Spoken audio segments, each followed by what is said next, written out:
Guys, welcome back to my channel. For those of you who do not know, I am Allie, and today's video is something that I'm really excited about. I had no intention of sitting down and doing this video today, but I decided to do it because I have a little bit of extra time, and I'm also kind of annoyed because I had a nail appointment and they just fixed my toenail that was broken, and now it's reappeared, even though I've been super careful because my nail tech told me to. He's my favorite human.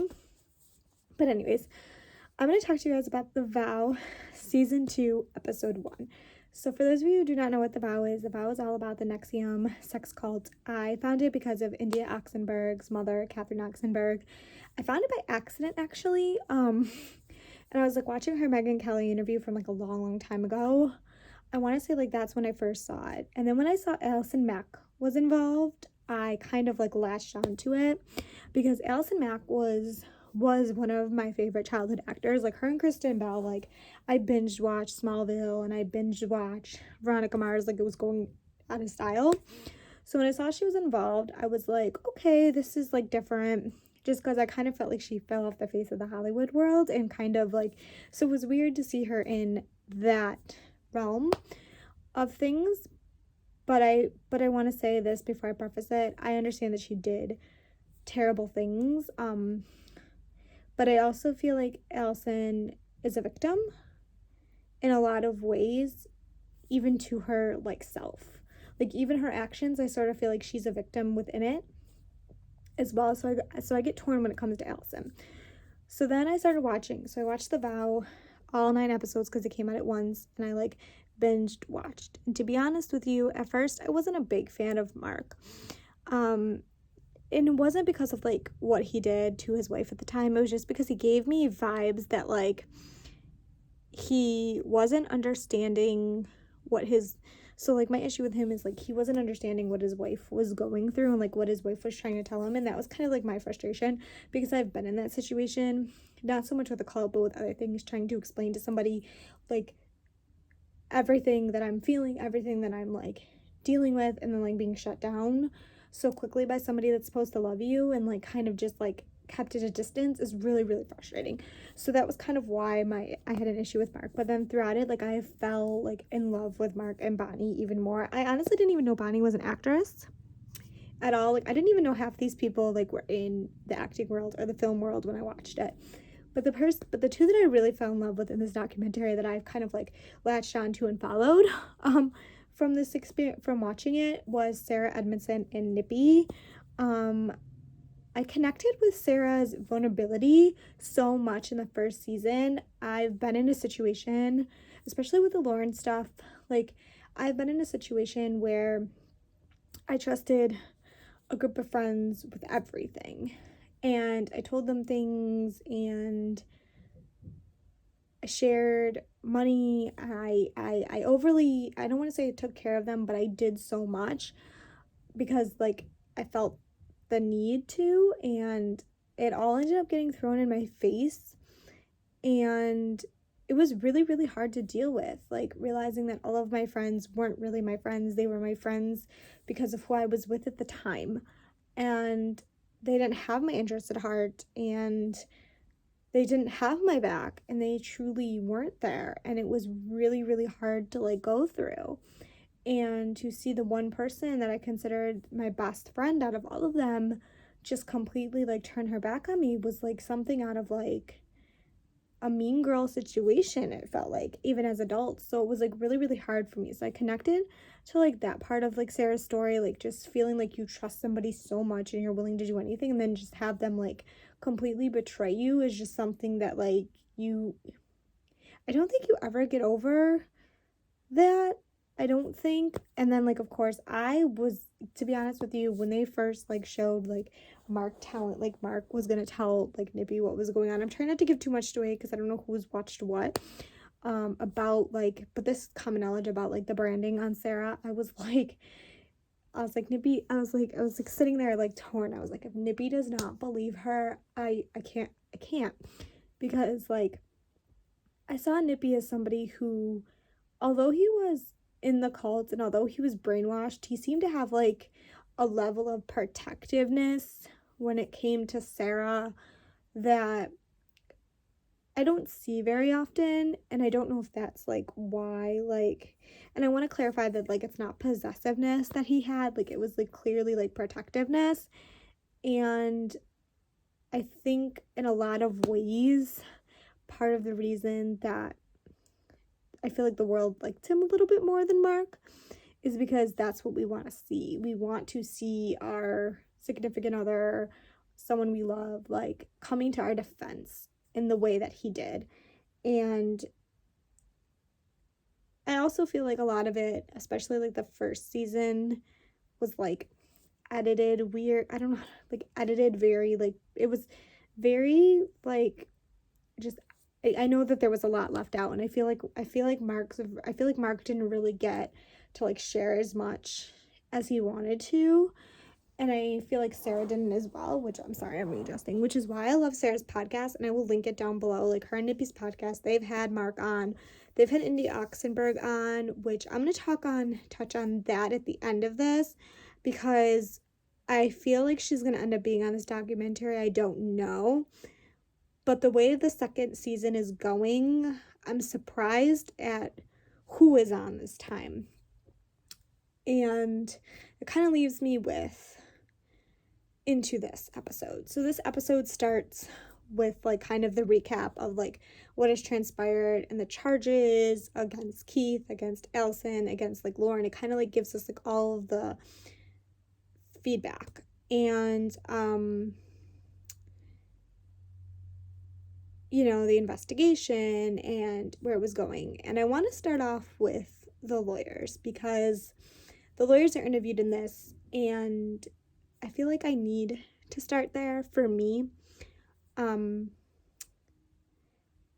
want to give props where props is due. I feel that the prosecutor in this case, and I don't remember her first name right now, and I don't want to botch it, but Sarah and Nippy did a whole interview with her on their podcast. I feel that in a time where, even though we're in like kind of a Me Too time, I feel like a lot of time women still aren't believed, and I need to commend her on looking at the case as for what it was. I know that that's your job, but from experience in certain things, that just because it's your job doesn't mean people follow through. And I really feel she is good as what she does. She is truly amazing. Obviously the verdict is fully out, so we can like say that. But I definitely think that like it's good to acknowledge that like the beginning of the case, like she really put in a lot of work, I feel, to build her case. And I feel like we're going to talk about Keith in a minute. So we're going to go to his defense attorney. Why do defense attorneys always rub me the wrong way? I will say I get his defense to some extent. We can argue that most of us over the age of 18 are grown adults, consenting adults. There's a piece you're not acknowledging, Mr. Defense Attorney, that you and your client don't want to seem to discuss in the first episode that I've seen. I will say that I get you're defending your client, and I understand that like you're passionate about defending your client, but I will say in the first episode you gave me a vibe that like you were defensive a lot when talking to the interviewer. And I feel that I've watched other documentaries with defense attorneys, and I feel like you could have been a little bit more, I don't want to say people pleasing, but like nicer. You didn't seem really interested in partaking in this, and I feel like you were forced to do it. That's kind of what I got from you. And we're gonna move past the attorneys. So they start talking to somebody that I was surprised. There's kind of like three people in this like two people in this documentary, and an interview kind of with Keith with his defense attorney, that I find to be surprising that we're in this one. We're gonna save the last one for the end. I was surprised to see Nicki Clyne to be honest. I can still see she's like fully indoctrinated, and she feels like Keith did a lot of good for the world, and she feels very strongly in what she believes. But I have to agree with Sarah on this one. She has to come to terms with this on her own. And that means facing the reality of who, what, where, when, and why Keith is. I don't know if she'll ever get there. And I've gotten the sense that, from my perspective, this is my opinion, a lot of what I saw was more of a loyalty to Allison than to Keith. That could be because they were living together up towards the end, that she was helping people, or she believed she was helping people. I really feel like I'm not going to judge anyone that's still there too harshly, but I also want to say that this kind of to like Nikki and everybody else. Like, if you're seeing it with your eyes and you're seeing the charges and you're hearing his voice, especially towards the end of this documentary because the full trailer's out, and you're trying to tell me that you don't believe that he did what he did, I don't understand. I just don't understand. I have to say, something that was surprising to learn in this documentary, now that we're getting into these, is that Allison, Lauren, Nancy, and Keith were all arrested. And if Brodman was arrested, and I feel like there's a few others. And it was like a tight-knit circle, like his inner circle, that was arrested. And honestly, when they first were like bringing them to him and bringing the charges, I really thought they were going down together, like sinking ship going down together. I'm going to give Nancy credit for one thing, and we're going to talk about her in a minute. If I remember correctly from the documentary, from the first episode, she was the first one to plead guilty. It was a domino. And I truly have to... I'm so torn when it comes to Nancy. So we're going to go back to her in a minute. I want to talk a little bit more about... These are like my initial thoughts. I really want to talk a little bit about what, they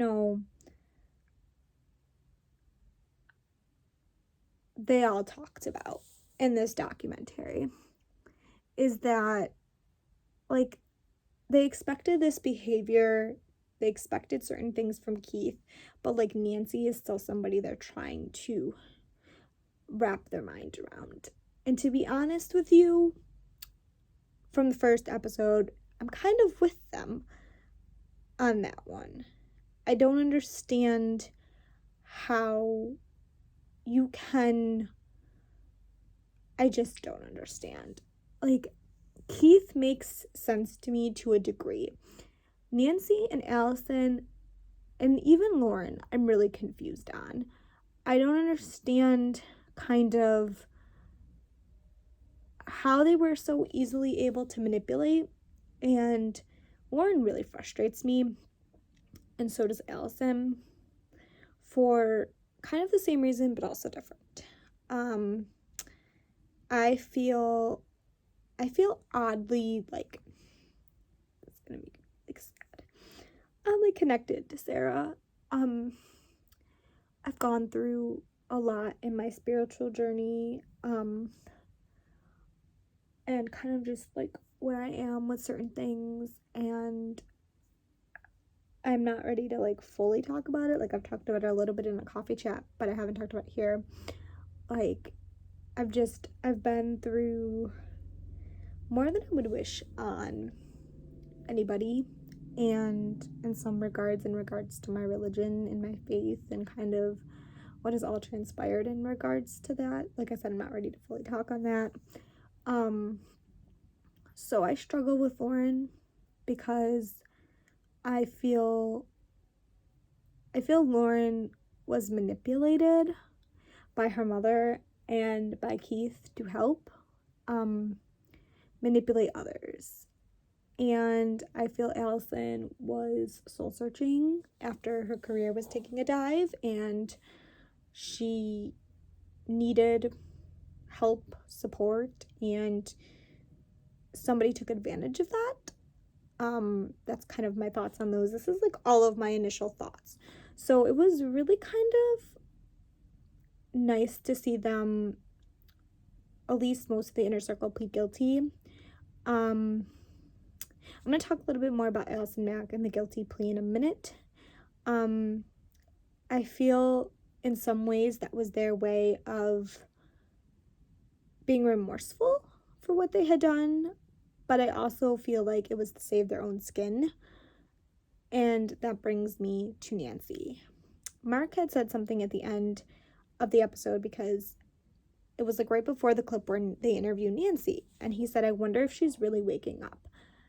And in the first couple minutes of like the trailer to like the end, you feel like she's not waking up, and I'm really interested in seeing her part of the interview, and what she has to say for herself. I'm a firm believer in second chances. I would really, really love for Nancy to, this is like kind of me speaking this into the universe. I know Nippy has said in the podcast that he has no interest in talking to Lauren, and he has no interest in having a conversation with her. I don't remember if they've talked about Nancy too much, but I know in regards to Lauren, he's kind of like ripped the Band-Aid and he's done. And I know Sarah that has said she would love to sit down and talk to her. I would really love to see not only that conversation, but Nancy to sit down and have a conversation with Sarah, especially from what I've seen in the first clip, and acknowledge in some of the trailer, like when she says there's a lot of people that got a lot out of this, like where are they? I would really like her to see her sit down with Sarah and understand and acknowledge what not only Keith put her through, but her daughter put her through, at the hands of a man who just wanted to manipulate everybody around him. And I'm really interested to see what Nancy has to say and her growth through this, and I really hope that, like Mark said, she's waking up, and I hope that Nikki wakes up, and I hope that they all wake up. I'd personally love to see an interview with Allison Mack as well. I don't know if that's in the cards for the documentary, but I would really, really like a sit down with her and her acknowledge that, which brings me to her. So India Oxenberg had done like a small tidbit of an interview on Nippy and Sarah's podcast, and it was very much like a bonus episode, and I was really, really excited because, you know, I watched the Stars one with her. You know, I've kind of like been through similar things like she has. Like I had an eating disorder, you know, I struggle with friendships, and I struggle with, you know, especially female ones, so like I get it to some extent. And, you know, I've been like dealing with like a spiritual journey that I'm on, you know, and all these things. And I wish me and my mother were as close as she and her mother are. I wish that things were different, but they're just not. So I'm jealous of her in that aspect, but we're going to go back to that. You know, she talked at the end of it about how Allison had read her statement and that she had been truly sorry and that she didn't feel the need to testify because she'd gotten what she needed. She felt, I really hope Allison Mack is sorry. I hope Allison Mack uses this as an opportunity to make better life choices and to be better. Like I said, I'm torn when it comes to Allison Mack because I feel she was a victim within the system, but she victimized people in return, and I just hope that she is using this time for self-reflection and growth and that. So this is my, yeah, so these are my first thoughts of season 2, episode 1. Hope you guys enjoyed this video. Please give a big thumbs up if you do. If you're not subscribed, please subscribe to the link today, and I will see you all next time.